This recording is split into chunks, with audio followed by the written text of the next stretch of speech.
প্রিয় শিক্ষার্থী বন্ধুরা, আশা করি তোমরা সবাই ভালো আছো।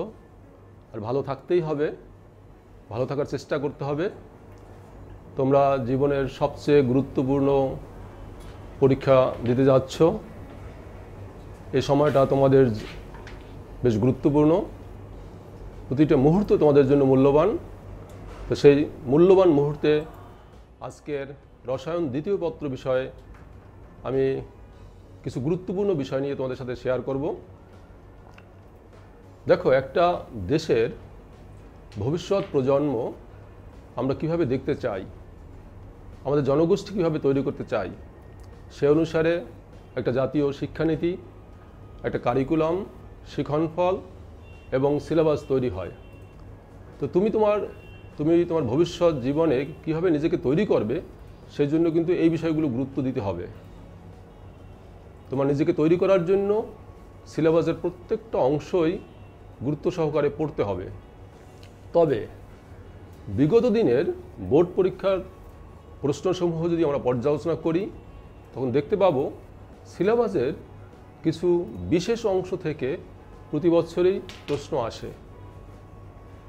তো আমরা আজকের সিলেবাসের সেই বিশেষ অংশসমূহের উপরেই কিছু আলোচনা করব। আশা করি তোমাদের এই আলোচনা হয়তো কিছুটা কাজে আসবে। তো তোমরা হয়তো জেনে থাকবে, আজকের আমি রসায়ন দ্বিতীয় পত্রেও নিয়ে আলাপ করব। রসায়ন দ্বিতীয় পত্রে 5টা অধ্যায় আছে এবং 5টা অধ্যায় খুবই গুরুত্বপূর্ণ।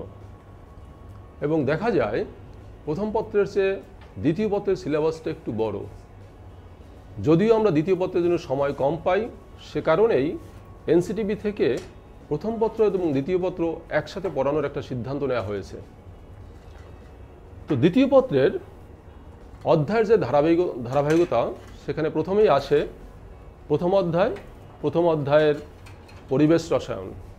এই অধ্যায়টা খুবই গুরুত্বপূর্ণ।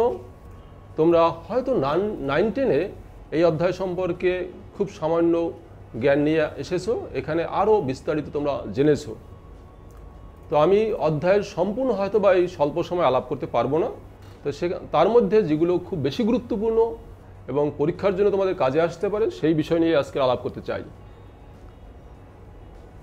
দেখো, পরিবেশ রসায়নের প্রথম যে বিষয়টা, সেটা হলো গ্যাসের সূত্রসমূহ। তো গ্যাসের সূত্রসমূহ, সেই সূত্রসমূহ কি আমরা একটু বোর্ডে গিয়ে দেখি। দেখো, আমরা একটা গ্যাস পাত্র, তার মধ্যে কিছু গ্যাস অণু আছে, তারা ছুটাছুটি করছে, তাদের মধ্যে আন্তঃআণবিক শক্তি নাই, তাদের গতিশক্তি অনেক বেশি, এটা তোমরা জানো সবাই। এই যে গ্যাসসমূহ, তাদের একটা নির্দিষ্ট ভর আছে, এই এম মানে ম্যাস, ভরকে আমরা এম দ্বারা প্রকাশ করলাম। তাদের একটা নির্দিষ্ট তাপমাত্রা আছে, তাদের একটা নির্দিষ্ট চাপ আছে, তাদের একটা নির্দিষ্ট আয়তন আছে। এখন এই 4টা বিষয় এই গ্যাসের উপর প্রভাব খাটাচ্ছে। তো আমরা এর যে কোনো 2টা বিষয়কে যদি স্থির রাখি, তাহলে অন্য 2টা বিষয়ের মধ্যে একটা সম্পর্ক তৈরি হয়। সেই সম্পর্কই এক একটা গ্যাস সূত্র। দেখো তোমরা, যদি আমরা এখানে ভর এবং তাপমাত্রাকে স্থির রাখি, তাহলে সম্পর্কটা হলো কার সাথে কার? চাপের সাথে আয়তনের সম্পর্কটা কি? আমরা যদি চাপ বাড়াই, তাহলে আয়তনে কি পরিবর্তন হবে? যে কোনো গ্যাসীয় বস্তুর যদি গ্যাসের পরিমাণটা নির্দিষ্ট রাখি, তাপমাত্রা নির্দিষ্ট রাখি এবং তার উপর চাপ বেশি প্রয়োগ করি, তখন কি হবে? আয়তনটা কমে যাবে। তাহলে চাপ বাড়ালে আয়তন কমতেছে, তাহলে ব্যস্তানুপাতিক। এটা একটা সূত্র। এই সূত্রের নাম কি? এটা হইল বয়েলের সূত্র।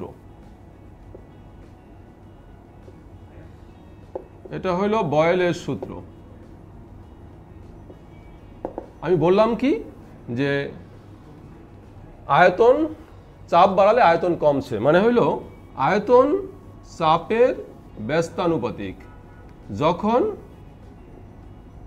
যখন ভর এবং তাপমাত্রা স্থির।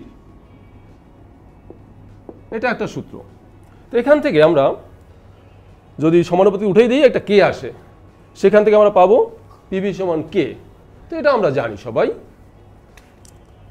যদি আমরা এখানে ভর এবং চাপ স্থির রাখি, আমরা যদি ভর এবং চাপ স্থির রাখি তাহলে সম্পর্ক হলো তাপমাত্রার সাথে আয়তনের।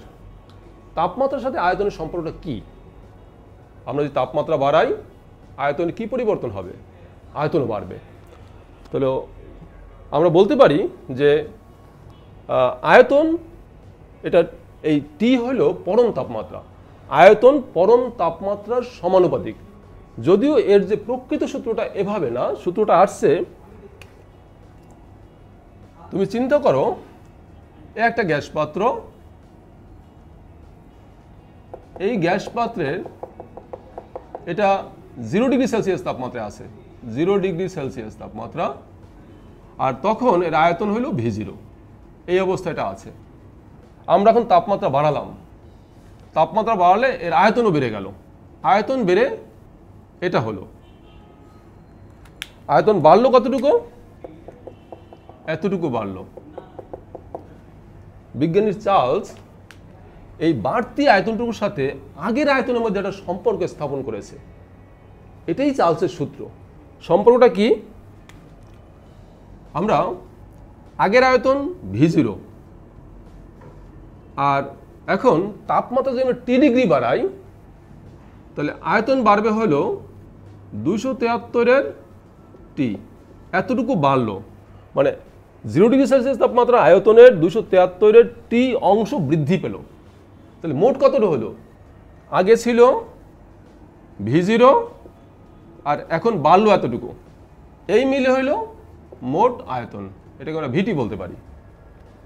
সূত্রটা এমনভাবে দেয়া যায় যে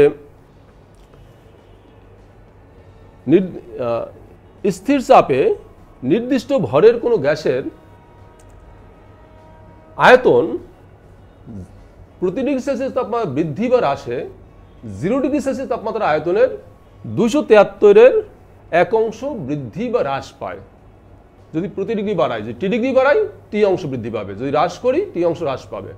এটা হলো চার্লসের সূত্র। এখান থেকে আমরা গাণিতিকভাবে যদি এটাকে বিশ্লেষণ করি তাহলে আমরা পাবো চার্লসের সূত্রটা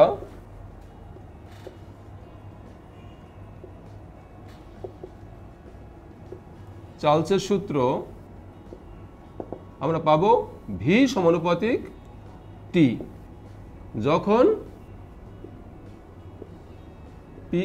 যখন M এবং P স্থির। এটা হলো চার্লসের সূত্র। এরকম আমরা যদি ভর এবং আয়তনকে স্থির রাখি, ভর এবং আয়তন, তখন সম্পর্ক পাবো T এর সাথে P এর। T এর সাথে P এর সম্পর্ক কি? যদি আমরা তাপমাত্রা বাড়াই চাপও বৃদ্ধি পাবে। এটা হলো গেলুসকের গ্যাস আয়তন সূত্র। সেখান থেকে আমরা পাবো P সমানুপাতিক T। আর যদি আমরা T এবং P স্থির রাখি এই দুইটা, তখন পাবো ভরের সাথে আয়তনের সম্পর্ক।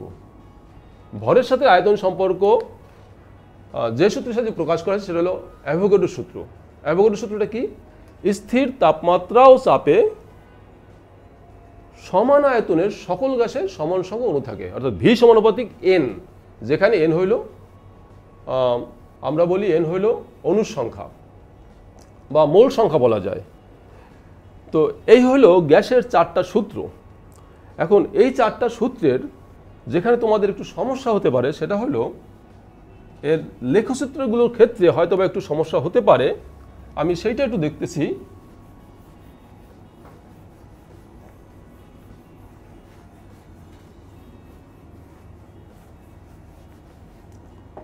দেখো বয়লের সূত্র, বয়লের সূত্রের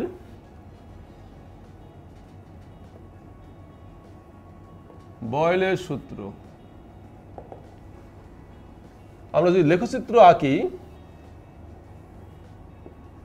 এটা এক্স অক্ষ, এটা ওয়াই অক্ষ। বয়লের সূত্রে ছিল তাপমাত্রা স্থির, সম্পর্ক হলো চাপের সাথে আয়তনের। আমরা যদি এদিকে আয়তন নেই আর এদিকে যদি চাপ নেই, আমরা দেখেছি চাপ বাড়লে আয়তন কমবে। তাহলে গ্রাফটা কেমন হবে? গ্রাফটা হবে, এটা একটা নির্দিষ্ট তাপমাত্রা T1 ধরো, তাপমাত্রা স্থির রাখলাম T1 সরি। যদি আমরা তাপমাত্রা পরিবর্তন করে T2 করি, তাহলে আমরা নতুন একটা লেখচিত্র পেলাম এরকম। এটা হলো T2। যদি আরেকটা ভিন্ন তাপমাত্রা আমরা নেই, তখন পাবো কিরকম? এরকম। এটা হলো T3। এখান থেকে আমরা দেখতে পাচ্ছি যখন চাপ কম, ধরো এই আমরা যদি ধরি এরকম, চাপ এখানে কম, তখন আয়তন কিন্তু সর্বোচ্চ। এই যে এখানে আয়তন, যখন চাপ আস্তে আস্তে বেড়ে এখানে হলো এই একটা পয়েন্ট, তখন আমরা দেখতে পাচ্ছি যে আয়তন হলো এ বরাবর, মানে চাপ বাড়লো আয়তন কমলো। প্রতিটা T1, T2, T3 প্রত্যেকটা তাপমাত্রা আমরা একই জিনিস লক্ষ্য করেছি। এক্ষেত্রে T1, T2, T3 মধ্যে কোনটা বড় সেইটা বোঝার উপায় হলো, আমরা যদি নির্দিষ্ট একটা চাপে একটা লম্ব অঙ্কন করি, আমরা দেখব এরকম যদি আমরা করি, তাহলে এখানে দেখতে পাচ্ছি চাপ যখন নির্দিষ্ট T1-এ আয়তন হলো এখানে, T2-তে আয়তন হলো এখানে, T3-তে আয়তন হলো এখানে। তো আমরা এখানে দেখলাম যে এখানে এটা পেলাম হলো V1 আয়তন, এটা V2, এটা V3। তো T1 তাপমাত্রায় আয়তন V1, T2 তাপমাত্রায় আয়তন V2। V1-এর চেয়ে V2 কিন্তু বড়, দেখা যাচ্ছে এখান থেকে V2-র চেয়ে V3 বড়। তো আয়তন বাড়া মানে কি তাপমাত্রাও বেশি।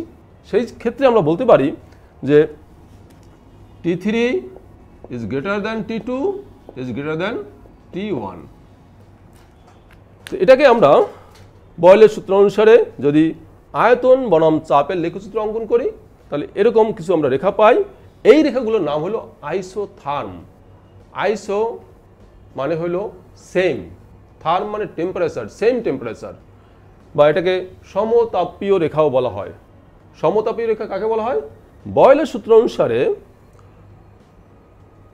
আমরা যদি আয়তন ভিন্ন ভিন্ন নির্দিষ্ট তাপমাত্রায় আয়তন বনাম পি এর লেখচিত্র অঙ্কন করি, তাহলে যে রেখাসমূহ পাওয়া যায় সেই রেখাসমূহকে বলা হয় সমতাপীয় রেখা বা আইসোথার্ম। এরকম আমরা যদি এদিকে পিভি নিতাম এবং এদিকে পি, দেখতাম যে এই রেখাগুলো একটু ভিন্ন রকম। আমরা একটু দেখি দিলে আর একটা রেখা,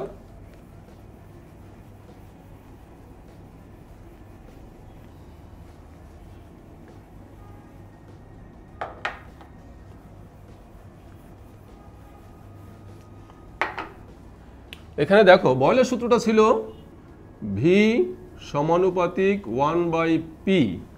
এখান থেকে আমরা লিখতে পারি পি ভি সমান কে একসাথে, মানে হলো চাপ এবং আয়তনের গুণফল একটা ধ্রুব সংখ্যা বা ধ্রুব রাশি। তো এখান থেকে যদি আমরা গ্রাফটা এরকম করি, এদিকে এক্স অক্ষ, এদিকে ওয়াই অক্ষ, এদিকে আমরা নিলাম পিভি আর এদিকে নিলাম হলো পি। চাপ বাড়াবো ফলে আয়তন কমবে, ফলে চাপ এবং আয়তনের গুণফলটা একটা ধ্রুব সংখ্যা হবে। এবং সেক্ষেত্রে আমরা পাবো, এর মানেটা কি? মানে হলো আমরা চাপ বাড়াচ্ছি, পিভি এর মান বাড়তেছে না। এটা ধরো T1 তাপমাত্রা, এরকম আরেকটা ভিন্ন তাপমাত্রা T2, আরেকটা ভিন্ন তাপমাত্রা T3। এভাবে আমরা ভিন্ন ভিন্ন তাপমাত্রায় ভিন্ন ভিন্ন রেখা পাচ্ছি, কিন্তু সবগুলোই হলো এক্স অক্ষের সমান্তরাল হচ্ছে, অর্থাৎ চাপ বৃদ্ধি পাচ্ছে কিন্তু পিভি এর মান বাড়ছে না। এগুলোকে আমরা আইসোথার্ম বলতে পারি। আবার যদি আমরা এভাবে আঁকি, এটা এক্স অক্ষ, এটা ওয়াই অক্ষ, এদিকে আমরা নিলাম 1/p আর এদিকে নিলাম হলো ভি। আমরা দেখতে পাচ্ছি ভি এর সাথে 1/p এর সম্পর্কটা কি, 1/p এর সম্পর্ক সমানুপাতিক। ভি এর সাথে পি হলো ব্যস্তানুপাতিক, কিন্তু 1/p হলো সমানুপাতিক। অর্থাৎ 1/p যদি বাড়ে ভিও বাড়বে। রেখার সময় আমরা কীভাবে পাবো, এরকম আমরা ভিন্ন ভিন্ন রেখা পাবো।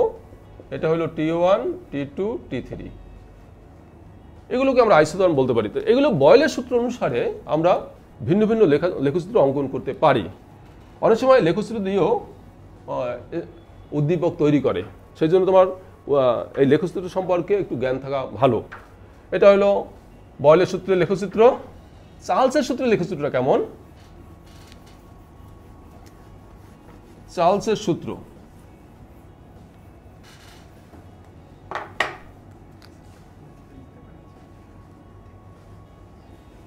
চার্লসের সূত্রের লেখচিত্র যেমন ধরো আমাদের চার্লসের সূত্রটা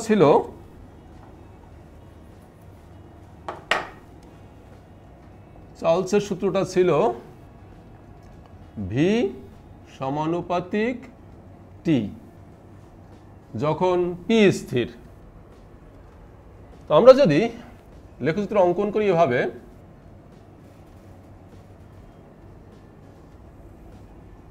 এটা এক্স অক্ষ, এটা ওয়াই অক্ষ, এদিকে আমরা নিলাম আয়তন আর এদিকে নিলাম আমরা তাপমাত্রা। এটা টি ডিগ্রি সেলসিয়াস, এটা 0 ডিগ্রি, এরকম আস্তে এদিকে বাড়ছে। এটা 0 ডিগ্রি সেলসিয়াস আর এদিকে মাইনাস হচ্ছে। এখন এই সমীকরণ অনুসারে দেখতে পাচ্ছি তাপমাত্রা বাড়লে আয়তনও বাড়বে। লেখচিত্র কেমন হবে? লেখচিত্রগুলো আমরা আঁকলে এরকম হবে।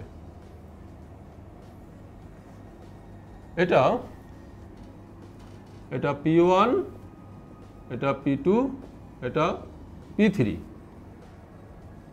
এই লেখচিত্রগুলোকে দেখো, তাপমাত্রা বাড়লে আয়তন বাড়তেছে, তাপমাত্রা কমলে আয়তন কমবে।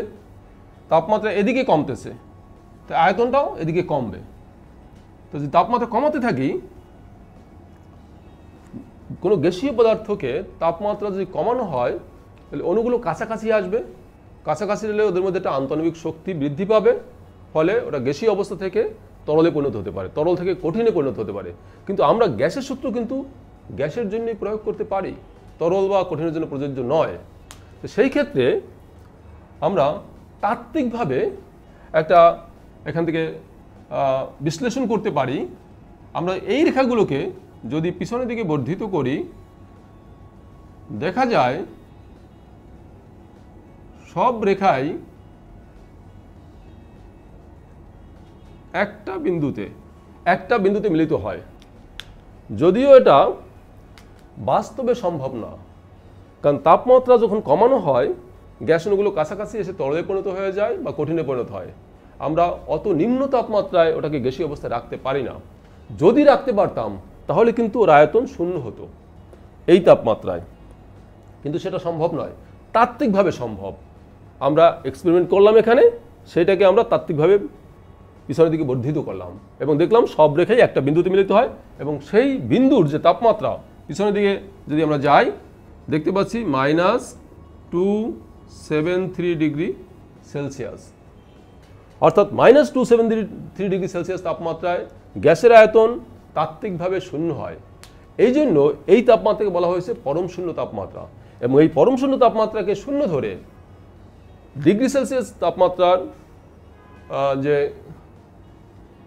ছোট ভাগ, সেই ভাগের সমান ভাগ ধরে নতুন একটা স্কেল তৈরি করা হয়েছে। যে স্কেল যে তৈরি করেছে তার নাম অনুসারে স্কেলের নাম হলো ক্যালভিন স্কেল বা পরম তাপমাত্রা স্কেল। তো আমরা চার্লসের সূত্র অনুসারে পরম তাপমাত্রা স্কেলেরও একটা সম্পর্ক পাই। এবং এখান থেকে একটা কোশ্চেন পরীক্ষা আসে অনেক সময় যে পরম শূন্য তাপমাত্রায় সকল গ্যাসের আয়তন তাত্ত্বিকভাবে শূন্য। মানে দেখাও যে পরম শূন্য তাপমাত্রায় সকল গ্যাসের আয়তন তাত্ত্বিকভাবে শূন্য। তো সেই যখন তুমি এটা দেখাতে যাবে তখন চার্লসের সূত্র তোমার আগে জানতে হবে। চার্লসের সূত্রটা তুমি জানো যে ভিটি সমান V0 plus V0 into T/273। এখন পরম শূন্য তাপমাত্রা তুমি জানো -273 ডিগ্রি সেলসিয়াস। তুমি যেখানে -273 ডিগ্রি বসাও তাহলে -273 এটা কাটা যায়, মাইনাস থাকে, -V0, V0 -V0 0 হয়, অর্থাৎ 0। আর লেখচিত্রের সাহায্যে দেখালে যে পিছন দিকে বর্ধিত করলে এই তাপমাত্রায় সেটা 0 হয়ে যাচ্ছে। তো এটা হল চার্লসের সূত্র। বয়েল এবং চার্লসের সূত্রের সমন্বয় আর একটা সমীকরণ পাওয়া যায়। সমীকরণটা কি?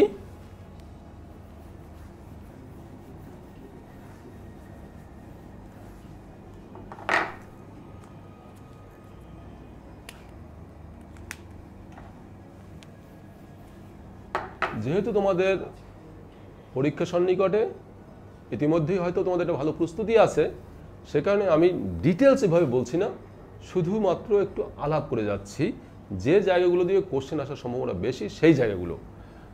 দেখো, বয়েলের সূত্র তুমি জানো ভি সমানুপাতিক 1/p। যখন ভর m এবং t তাপমাত্রা স্থির। আর চার্লসের সূত্র তুমি জানো ভি সমানুপাতিক t যখন m এবং p স্থির। আমরা এটা জানি। এই দুটোকে যদি আমরা সমন্বয় করি কি পাবো? ভি সমানুপাতিক T/p যখন p, v, t এবং m সকলেই পরিবর্তনশীল।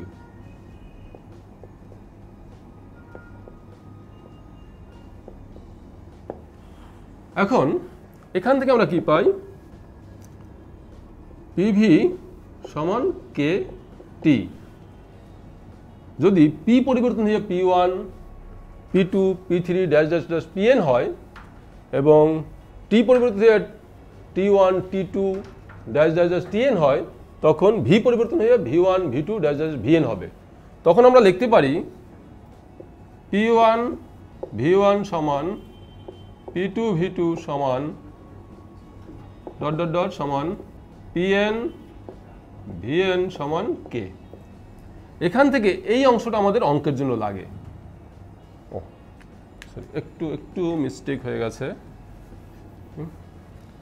আমরা এখান থেকে যদি পরিবর্তন হয়, এখান থেকে আরেকটু দেখাই আমি, এটা PV সমান T সমান K। পরিবর্তন হলে কি হবে? P1 V1 by T1 is equal to P2 V2 by T2 is equal to Pn Vn by Tn is equal to K। এই অংশটা আমাদের অঙ্কের জন্য লাগবে। যখন কোনো গ্যাসীয় পদার্থের প্রাথমিক চাপ, প্রাথমিক আয়তন, প্রাথমিক তাপমাত্রা জানা থাকে, যদি পরবর্তী চাপ দেয়া থাকে, পরবর্তী তাপমাত্রা দেয়া থাকে এবং পরবর্তী আয়তন বের করতে বলে, তখন আমরা এই সূত্র প্রয়োগ করতে পারবো। অথবা এখানে 6টা বিষয়ের মধ্যে যে কোনো 5টা আমার জানা থাকে, অন্যটা আমরা বের করতে পারবো। তো এই সূত্রে প্রয়োগ আছে। সেই ক্ষেত্রে আমরা এই সূত্রকে প্রয়োগ করার ক্ষেত্রে আরেকটা নতুনত্ব আছে এখানে, সেটা হলো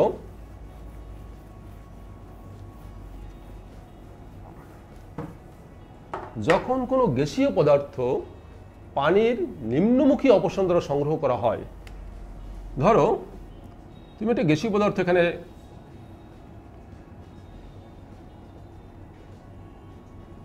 একটা গ্যাসীয় পদার্থ এখান থেকে আসতেছে। আমি কি করলাম? এখানে একটা পানির পাত্র আছে, তার উপরে আমি একটা গ্যাস জার, এরকম একটা গ্যাস, আমি এখানে একটা গ্যাস জার রাখলাম। এটা পানি, এটা পানি দ্বারা পূর্ণ। এখান থেকে এই গ্যাসীয় পদার্থটা এখানে সংগৃহীত হচ্ছে। এখানে সংগৃহীত হচ্ছে। এখন এই গ্যাসের চাপ আমি জানলাম, ধরো এই গ্যাসের চাপ হইল পি। এখন এই গ্যাসের চাপ যখন আমি সমীকরণে বসাবো তখন কিন্তু আমি এখান থেকে যে চাপটা পেয়েছি সেই চাপ কিন্তু আমি সমীকরণে বসাতে পারবো না। কারণ হলো এই গ্যাসের চাপের মধ্যে দুইটা জিনিস আছে। একটা হলো এই গ্যাসের নিজস্ব চাপ, যেটাকে আমরা বলি শুষ্ক অবস্থার চাপ। আরটা হলো যখন সে পানির নিম্নমুখী অপসারণ দ্বারা সংগৃহীত হলো কিছু জলীয় বাষ্প এখানে থাকবে, সেই জলীয় বাষ্পের একটা চাপ থাকবে। তো এই গ্যাসের যে আমি মোট চাপ পাবো সেটা মূলত চাপ হলো শুষ্ক গ্যাসের চাপ প্লাস জলীয় বাষ্পের চাপ। তো আমি কি করতে পারি, আমি শুধুমাত্র এখান থেকে আমি ব্যবহার করব শুষ্ক গ্যাসের চাপ। তো শুষ্ক গ্যাসের চাপ বের করার জন্য আমি কি করতে পারি, যদি শুষ্ক গ্যাসের চাপ আমি ধরি P1 সমান আমরা লিখতে পারি, যদি মোট চাপ হয় P, এখান থেকে আমি জলীয় বাষ্পের চাপটা মাইনাস করে দেব। যদি জলীয় বাষ্পের চাপ আমরা P1 ড্যাশ ধরি, এখানে শুষ্ক গ্যাসের চাপটা আমরা সমীকরণে বসাবো সরাসরি, সেই জন্য মোট চাপ থেকে এখানে যে চাপটা পেলাম যেটা জলীয় বাষ্প সহ, সেখান থেকে জলীয় বাষ্পের চাপটাও বিয়োগ করে দেব, তাহলে সমীকরণে বসাতে পারবো। কোনোভাবেই আমি এখানে যে চাপ পেয়েছি সেটা সমীকরণে বসাবো না, তাইলে অঙ্ক আর মিলবে না। এ একটা বিষয় ওখান থেকে আছে। আর একটা বিষয় হলো এখানে দেখো, এই বিষয়টা হয়তোবা তোমরা অনেকে এভাবে চিন্তা কখনো নাও করতে পারো। দেখো, আমরা বয়েল এবং চার্লসের সমন্বয় সমীকরণ থেকে পেয়েছি পিবি সমান কে টি, বা দিয়ে আমরা লিখতে পারি কে সমান পিভি বাই টি। কে একটা সমানুপাতিক ধ্রুবক। আমরা এই যে পিভি সমান কেটি পেলাম বয়েল এবং চার্লস, সেখানে আমরা লক্ষ্য করেছি যে গ্যাস কিন্তু নির্দিষ্ট ভরের গ্যাস ধরেছি।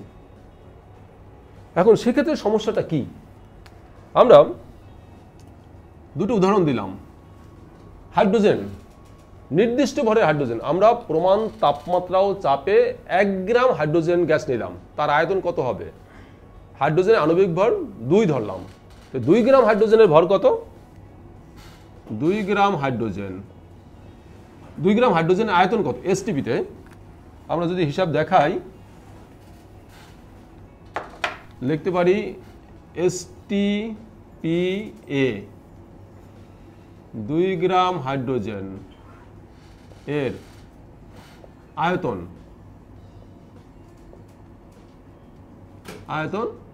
22.4 লিটার।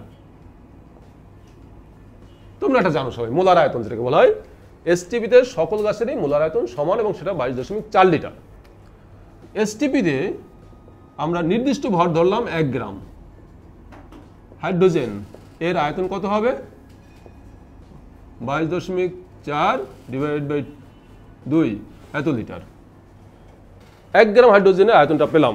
এখন এই সমীকরণে আমরা কেটা হাইড্রোজেনের জন্য এই যে H2 লিখলাম হাইড্রোজেন, যদি মান বসে এখানে কি হয় দেখো, পি আমি বলছি এসটিপিতে, তাহলে আমরা ধরলাম 1 অ্যাটমসফিয়ার ইন্টু আয়তন পেলাম এখানে 22.4 লিটার বাই 2, আর টি হইল এসটিপিতে প্রমাণ তাপমাত্রা 273, একটা মান এখানে পাবো আমরা।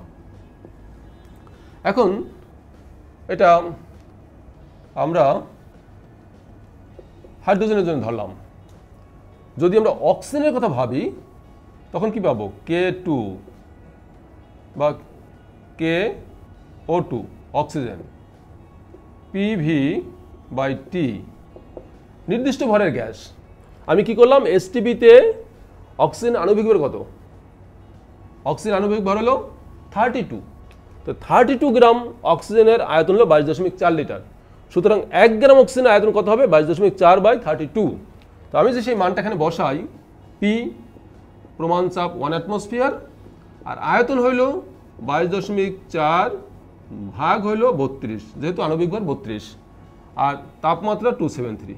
তুমি দেখো একটু, হাইড্রোজেন এবং অক্সিজেন দুইটারই নির্দিষ্ট ভরের গ্যাস, কিন্তু কে এর মান হাইড্রোজেনের পেলাম একটা, তুমি এখানে দেখতে পাচ্ছ ক্যালকুলেশন করলে ভিন্ন হবে, এক্ষেত্রে পেলাম ভিন্ন, অর্থাৎ ভিন্ন ভিন্ন গ্যাসের জন্য কে এর মানও ভিন্ন ভিন্ন হচ্ছে। তাহলে প্রত্যেকটা গ্যাসের জন্য কে এর মান যখন ভিন্ন ভিন্ন, এটা আমাদের একটা সমস্যা সৃষ্টি করতে পারে। সে কারণে আমরা সব গ্যাসের জন্য একটা নির্দিষ্ট মান কীভাবে পেতে পারি। তুমি এখানে লক্ষ্য করে দেখবে, যদি আমরা নির্দিষ্ট ভরের গ্যাস না বলে নির্দিষ্ট মোলের গ্যাস বলি, তুমি চিন্তা করো এসটিপিতে 1 মোল গ্যাস, এখানে 1 মোল গ্যাস ধরলা, 1 মোল গ্যাস, তো 1 মোল যদি হয় তো 1 মোলের আয়তন 22.4 লিটার। আবার যদি তুমি অক্সিজেন নাও তারও কিন্তু 1 মোলের আয়তন 22.4 লিটার। তুমি যে কোনো গ্যাস নাও তখন কিন্তু এই মানটা সবাই একই হয়ে যাচ্ছে, ফলে কে এর মানটাও সব একই হয়ে যাচ্ছে। সেই মানটার নাম হইল মোলার গ্যাস ধ্রুবক। আমাদের এই সমস্যার জন্য আমরা মোলার গ্যাস ধ্রুবকে রূপান্তরিত হলাম, যেহেতু এটা সব গ্যাসের জন্যই এই ধ্রুবক মানটা এক হয়, যেটার নাম হলো মোলার গ্যাস ধ্রুবক। আর এটাকে আর দ্বারা প্রকাশ করা হয়, এবং তখন এই সমীকরণটা পিভি সমান কেটি, এটা তখন আমরা লিখি পিভি সমান, যদি ওখানে এন মোল গ্যাস নেই তখন আমরা এন আর টি দ্বারা প্রকাশ করি। এটাকে আদর্শ গ্যাসের সমীকরণ বলা হয়। এন হলো মোল সংখ্যা আর আর হলো মোলার গ্যাস ধ্রুবক। এখন এই আর এর একক সম্পর্কে তোমার খুব সচেতন থাকতে হবে। যখন তুমি অঙ্ক করবে দেখো আর এর মানগুলো আর সমান লিখতে পারি আমরা পিভি বাই হলো আর এনটি। এখন তুমি যদি সিজিএস এককে বসাও তাহলে পি এর মানও সিজিএস হবে, ভি এর মান সিজিএস হবে, আর এই মোল আর টি এ নিয়ে সম্পূর্ণ সমস্যা নাই, এটা সব জায়গায় একই। তো তোমার এই পি এবং ভি এর মান সম্পর্কে সচেতন থাকতে হবে। তুমি পি বসালে সিজিএসে, ভি বসাইলে এসআইতে, তখন অঙ্ক কখনো মিলবে না। সেই জন্য অঙ্কের ক্ষেত্রে যে এককে বসাও না কেন সবগুলোর জন্য একই এককে থাকে। যখন আর এর মান তুমি ব্যবহার করবে সেই ব্যাপারে তোমার একটু সচেতন থাকতে হবে। তো এটা হলো মোলার গ্যাস ধ্রুবক এবং পিভি সমান এনআরটি। এটা হলো বয়েল এবং চার্লসের সমন্বয় সমীকরণের কিছু প্রয়োগ। এরপরে আসি আমরা আংশিক চাপ সূত্র। দেখো আংশিক চাপ, ডাল্টনের আংশিক চাপ সূত্র।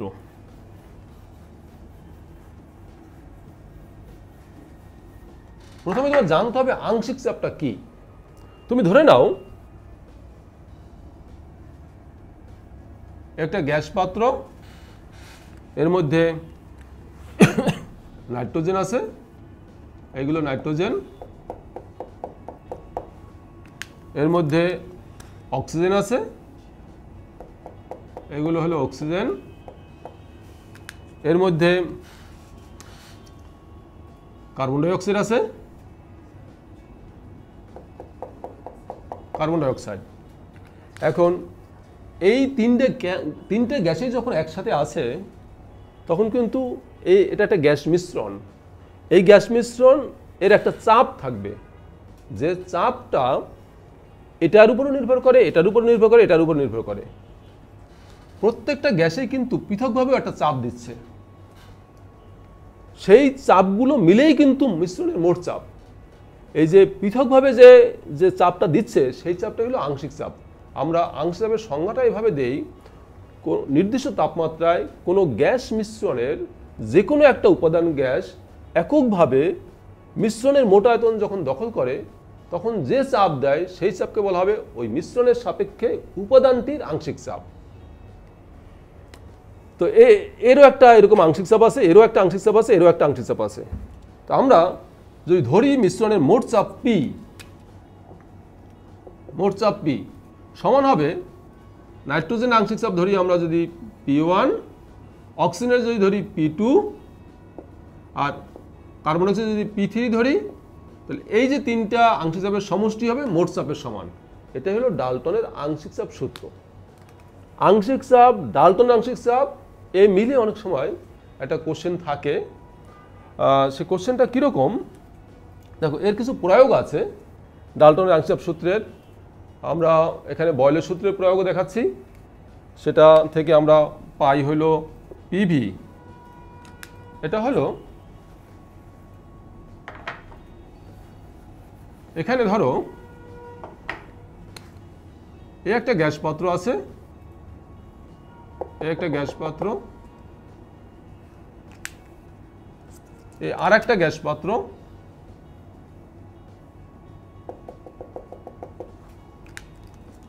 আর একটা গ্যাস পাত্র, এই তিনটে গ্যাস পাত্রকে আমরা আর একটা ভিন্ন গ্যাস পাত্রের মধ্যে আমরা যুক্ত করলাম। এই যে এখানে তিনটে গ্যাসই আছে। বৈশিষ্ট্য হলো এই তিনটে গ্যাস পরস্পরের সাথে বিক্রিয়া করে না। এই অবস্থায় সে একটা মোট চাপ দিবে, সেটা হলো গ্যাস মিশ্রণের মোট চাপ। তো এই গ্যাস মিশ্রণের মোট চাপের সাথে এদের সম্পর্ক কি? আমরা যদি ধরি এটার চাপ P1, আয়তন V1, এটার চাপ P2, আয়তন V2, এটার চাপ P3, আয়তন V3, আর এটার চাপ হলো P আর আয়তন V। তো ডাল্টনের আংশিক সূত্র অনুসারে আমরা লিখতে পারি PV সমান P1 V1 plus P2 V2 plus P3 V3, এইভাবে লেখা যায়।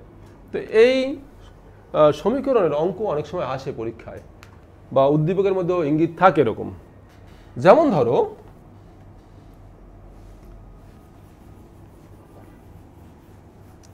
আমরা যদি দুটো ভিন্ন গ্যাস পাত্র নেই, ধরো এ একটা গ্যাস পাত্র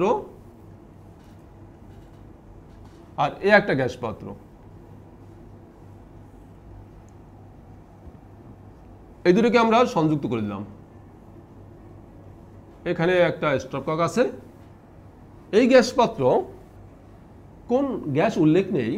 ধরো এই গ্যাসের একটা নির্দিষ্ট তাপমাত্রা আছে 25 ডিগ্রি সেলসিয়াস, এটাও 25 ডিগ্রি সেলসিয়াস। এটার চাপ আছে ধরো 2 অ্যাটমসফিয়ার, এটার চাপ 3 অ্যাটমসফিয়ার ধরলাম আমরা। এটার আয়তন ধরলাম 200 মিলিলিটার, এটার আয়তন ধরলাম আমরা 150 মিলিলিটার। এই গ্যাসটার ভর দেওয়া আছে 0.25 গ্রাম, এটা ধরলাম আমরা দেওয়া আছে 0.4 গ্রাম। এই কন্ডিশনগুলো দেয়া আছে। বলা হলো যদি এই গ্যাস ভিন্ন দুটো গ্যাস পাত্রকে আমরা স্টপককটা খুলে দেই, তাহলে এই গ্যাস মিশ্রণের মোট চাপ কত হবে? তখন আমি ওই সমীকরণ প্রয়োগ করতে পারবো। PV সমান P1 V1 plus P2 V2। দেখো এই P1 হলো কি 2 অ্যাটমসফিয়ার, V1 এই আয়তন 200 millilitre, P2 3 atmosphere, V2 150 millilitre. আর V কত? V হলো এখানে V সমান কি V1 প্লাস V2, মানে কি তো এখানে আছে 200 আর এখানে হলো 150 এত মিলিলিটার। তো আমরা সবই তো জানলাম, শুধু জানলাম নাকি পিটা কি মোট চাপ। এভাবে আমরা মোট চাপ বের করতে পারি। এর সাথে যদি একটু লেস থাকে, যদি বলা হয় এই দুটি গ্যাসের মধ্যে কোনটির ব্যাপনের হার বেশি, তুমি কি করবে? ব্যাপনের হার তুমি জানো, গ্রামের ব্যাপন সূত্র অনুসারে নির্দিষ্ট তাপমাত্রা চাপে কোনো গ্যাসের ব্যাপনের হার ওই গ্যাসের আণবিক ভরের বর্গমূলের ব্যস্তানুপাতিক। মানে হলো ব্যাপনের হার যদি R ধরি সমানুপাতিক √1/m, যখন P এবং T স্থির, অর্থাৎ আণবিক ভর বেশি হলে ব্যাপন হার কম হবে। তো তোমার আণবিক ভরটা জানা দরকার, তাইলেই বলতে পারবা যে কার ব্যাপন হার বেশি বা কম। এখন আণবিক ভর আমরা কিভাবে জানবো? আণবিক ভর জানার জন্য আমি জানি একটা সমীকরণ PV সমান nRT। সেখান থেকে n কি? n হলো মোল সংখ্যা। মোল সংখ্যা মানে গ্যাসের ভর বাই আণবিক ভর। তো গ্যাসের ভর এটাকে আমরা W দ্বারা প্রকাশ করতে পারি, অনেক সময় G দ্বারা প্রকাশ করা হয়, অনেক সময় M দ্বারা প্রকাশ করা হয়। তো W/m/RT। এখন দেখো কি কি মান দেয়া আছে। তোমার এই গ্যাসের কথা যদি ভাবো তুমি, W দেখো 0.25 গ্রাম, আর হলো মোলার গ্যাস ধ্রুবক। তুমি কোন একক বসাবো? এখন এখানে দেয়া আছে মিলিলিটার, এখানে দেয়া আছে অ্যাটমসফিয়ার। এখানে তুমি কি করতে পারো? এখানে আর এর মান 0.082 litre atmosphere per kelvin per mole. আমি এই এককটা বসালাম, কেন বসালাম? কারণ এখানে পি দেওয়া আছে অ্যাটমসফিয়ারে, আয়তন দেওয়া আছে মিলিলিটারে, সেটাকে লিটারে নিতে খুব সহজ হবে। এখানে আমি যদি ভি সমান দেওয়া আছে 200, এটাকে যদি আমি 1000 দ্বারা ডিভাইড করি তাহলে কিন্তু লিটারে আসবে, লিটার অ্যাটমসফিয়ার চলে গেল। আর পি এর মান দেওয়া আছে 2 অ্যাটমসফিয়ার, পি পেলাম, ভি পেলাম, ডাব্লু পেলাম, আর পেলাম, টি দেওয়া আছে 25 + 273 ক্যালভিন সমান 298 ক্যালভিন। তাহলে এম সমান কি পাওয়া যাবে না? তো আমি এই গ্যাসের এম পেলাম, অনুরূপভাবে আমি এই গ্যাসেরও এম পেলাম। তারপর আমি দেখব কোনটার এম বড়, যেটার আণবিক ভর বেশি তার ব্যাপন হার কম। তো সেখানে আমি বিশ্লেষণ করতে পারবো, যেহেতু এই দুটার মধ্যে এটার আণবিক ভর বেশি, সুতরাং এর ব্যাপন হার কম হবে। এই ধরনের কোশ্চেনে পরীক্ষা অনেক সময় আসে। তো এটা হলো গ্রাহামের ব্যাপন সূত্র থেকে। তো অনেক সময় আরেকটা বিষয় আসে গ্রাহামের ব্যাপন সূত্র রিলেটেড। দেখো, গ্রাহামের ব্যাপন সূত্র যেটা, এটা হলো আংশিক চাপ এবং গ্রাহামের ব্যাপন সূত্র দুইটা মিলিয়ে যদি কোনো উদ্দীপক থাকে সেক্ষেত্রে এরকম থাকতে পারে। আবার অনেক সময় গ্রাহামের ব্যাপন সূত্র, গ্রাহামের ব্যাপন সূত্র তোমরা জানো যে নির্দিষ্ট তাপমাত্রা চাপে কোনো গ্যাসের ব্যাপনের হার ওই গ্যাসের ঘনত্বের বর্গমূলের ব্যস্তানুপাতিক। তো সেই ঘনত্বটাকে আমরা আবার আণবিক ভরে কনভার্ট করতে পারি, সেসব তোমাদের মনে হয় ইতিমধ্যে শেখা হয়ে গেছে। তো আমি শুধু গাণিতিক ব্যাখ্যাগুলো দিচ্ছি। গ্রাহামের ব্যাপন সূত্রে আমরা লিখেছি আর সমানুপাতিক √1/d। যখন তাপমাত্রা এবং চাপ স্থির, অর্থাৎ ঘনত্ব বাড়লে ব্যাপন হার কমবে, ঘনত্ব কমলে ব্যাপন হার বাড়বে। এখান থেকে আমরা যদি ভিন্ন ভিন্ন গ্যাস নেই তাহলে আমরা পাবো R1/R2 = √d2/d1। এটাকে যে আণবিক ভরে কনভার্ট করি আমরা পাবো m2/m1। এখান থেকে আরেকটা জিনিস লক্ষ্য করো, এই যে R1 R2 এটাকে আমরা কিন্তু এভাবে লিখতে পারি, R1 মানে ব্যাপনের হার। এটা হলো একক সময়, মানে গ্যাসীয় বস্তুর ক্ষেত্রে বা গ্যাসীয় পদার্থের ক্ষেত্রে একক তাপমাত্রা এবং চাপ যদি স্থির থাকে, একক সময় তার আয়তনে যে পরিবর্তন হয় সেটাও আমরা ব্যাপন হার বলতে পারি। তো সে অনুসারে আমরা লিখতে পারি V1/T1/V2/T2 = d2/d1 = m2/m1। আরেকটা জিনিস আমরা করতে পারি, অনেক সময় যেটা পরীক্ষায় থাকে, ধরো এই একটা টিউব, এখানে কোনো গ্যাসীয় পদার্থ আছে, আমরা অ্যামোনিয়ার HCl উদাহরণ সবাই জানি, অন্য গ্যাসীয় পদার্থ থাকতে পারে। তো এই গ্যাসীয় পদার্থ যদি আমরা এটাকে অ্যামোনিয়া ধরি, এটা যদি HCl ধরি, অ্যামোনিয়াটা এদিকে আসতেছে, HCl এদিকে আসছে, এখানে এসে ধরো মিলিত হইলো, অ্যামোনিয়াম ক্লোরাইড হইলো, এখানে সাদা ধোঁয়া উৎপন্ন হইলো, বা অন্য কোনো গ্যাসের ক্ষেত্রে হতে পারে। এখন দেখো তুমি লক্ষ্য করে যে এটা কিন্তু এদিকে মুভ করলো, সে কত দূরত্ব অতিক্রম করলো, এখানে সে মিলিত হইলো, এটা কত দূরত্ব অতিক্রম করলো, এখানে সে মিলিত হলো। দুইটা কিন্তু সময় একই, দূরত্ব ভিন্ন। হার কাকে বলে? একক সময় অতিক্রান্ত দূরত্ব। তো আমরা এর যে হার বা ব্যাপনের হার বলতে পারো, সেটা এই দূরত্ব বা এই সময় দিয়ে আমরা বের করতে পারি। অর্থাৎ এই যে ব্যাপনের হার, এটাকে আমরা এভাবেও লিখতে পারি, যদি এর যারা অতিক্রম দূরত্ব x1 হয়, সময় যদি t হয়, এর এখান থেকে এটা ধরছি আমরা এ পর্যন্ত x1, এটা হলো x2, তো লিখতে পারি আমরা x1/t, আর এখানে লিখতে পারি আমরা x2/t। সময় যেহেতু সমান, এরকম লিখতে পারি d2/d1 = √m2/m1। অঙ্কের ক্ষেত্রে কখনো কখনো এই ধরনের অঙ্ক কিন্তু আসে আমরা সবসময় পড়ে আসছি V1/T1 V2/T2, কিন্তু এই জিনিসটা চিন্তা করি না যে একটা সহজ ব্যাপার যে আমাদের যে একক সময়ে যে অতিক্রান্ত দূরত্ব সেটাও তো হার। তো আমরা সেই হিসাবে আমরা এটা বলতে পারি। তো এটা হলো ব্যাপনের হার, এটাও আসে। আরেকটা এখান থেকে আরেকটা বিষয় আসে যে আদর্শ গ্যাস এবং বাস্তব গ্যাস। আদর্শ গ্যাস বাস্তব গ্যাস তোমরা জানো। আদর্শ গ্যাস কাকে বলে, বাস্তব গ্যাস কাকে বলে, তার মধ্যে তুলনা। এবং বাস্তব গ্যাস এর আদর্শ আচরণ হতে যে বিচ্যুতির কারণ সেটাও আসে। এবং বিচ্যুতির কারণের ক্ষেত্রে ভিন্ন ভিন্ন গ্যাস অনেক সময় দেওয়া থাকে। সেই গ্যাসসমূহ অনুসারে ধরে নাও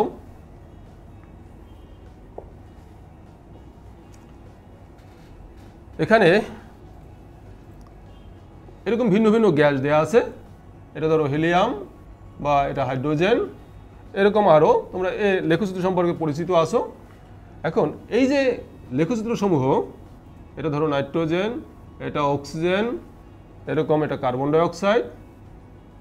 যদি বলা হয় এই গ্যাসসমূহের মধ্যে কোনটা তরলীকরণ করা সহজ, তো তোমার এখানে দেখতে হবে কার বিচ্যুতি বেশি। এখানে আমি উল্লেখ করে দিলাম, কিন্তু সেখানে উল্লেখ করলো না, A B C দিল। তুমি দেখবে কোনটার বিচ্যুতি বেশি হয়েছে। বিচ্যুতি কার বেশি হবে? যে গ্যাসটার আকার বড়, যে গ্যাসটার আণবিক ভর বেশি, তার বিচ্যুতি বেশি হবে। আর যত বিচ্যুতি হবে তত সে আদর্শ আচরণ থেকে বেশি বিচ্যুতি করলো। এই যে বিচ্যুতি করলো মানে তার সেই গ্যাসগুলো আন্তঃআণবিক শক্তি তত বেশি হবে। আন্তঃআণবিক শক্তি বেশি হলে কি হবে? ওটা তত সহজে তরলে পরিণত করা যাবে। সেজন্য বিচ্যুতি অনুসারে আমরা বলতে পারবো যে কোনটা তরলীকরণ করতে সহজ হয়। এরকম কোশ্চেনও আসে। অথবা এখান থেকে আসতে পারে যে এই গ্যাসসমূহের মধ্যে কোনটার ব্যাপনের হার বেশি, ওই যে গ্রামের ব্যাপন সূত্র, সেটাও আণবিক ভর। বিচ্যুতি যত বেশি হবে তত আণবিক ভর বেশি, তত তার ব্যাপনের হার কম হবে। তো এভাবে আমরা এগুলো ব্যাখ্যা করতে পারি এবং এদের সাথে একটা রিলেশন করে অনেক সময় কোশ্চেন করা হয়।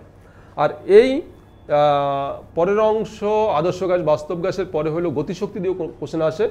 গতিশক্তি সমান আমরা লিখি 3/2 nRT। এন হইল কি এখানে দেখো, গতিশক্তি kinetic energy is equal to আমরা লিখি 3/2 nRT। এই nRTটা হলো, এনটা হলো মোল সংখ্যা। যদি বলা হয় 5 গ্রাম মিথেন, একটা নির্দিষ্ট তাপমাত্রা বলা হলো 25 ডিগ্রি সেলসিয়াস তাপমাত্রায় 5 গ্রাম মিথেনের গতিশক্তি কত, তখন তুমি এই 5 গ্রামকে তুমি মোলে কনভার্ট করবা। মিথেনের আণবিক ভর 16, তাহলে তুমি লিখতে পারো 5/16। এটা হলো মোল সংখ্যা। বসাও এখানে, আর এর মান বসাও। আর এর মানটা হবে SI এককে, তাপমাত্রা 25 ডিগ্রি, তাহলে তুমি গতিশক্তি পাবে। যদি 1 টনের গতিশক্তি বের করতে বলে তখন তুমি লিখবে এখানে, তখন সূত্রটা হবে 1 টনের গতিশক্তির ক্ষেত্রে লিখবা 3RT/N। এনটা হলো অ্যাভোগাড্রোর সংখ্যা। এভাবে আমরা গতিশক্তি বের করতে পারি। এটাও পরীক্ষায় আসে অনেক সময়। আর এর শেষের অংশে আছে যেমন ধরো অ্যাসিড এবং ক্ষারের বিভিন্ন মতবাদ, আরহেনিয়াস মতবাদ, ব্রনস্টেড মতবাদ, লাউরির মতবাদ, এবং যে বিশুদ্ধতার মানদণ্ড যেমন পিএইচ, বিওডি, সিওডি, টিডিএস এ সম্পর্কে ধারণা নিবে।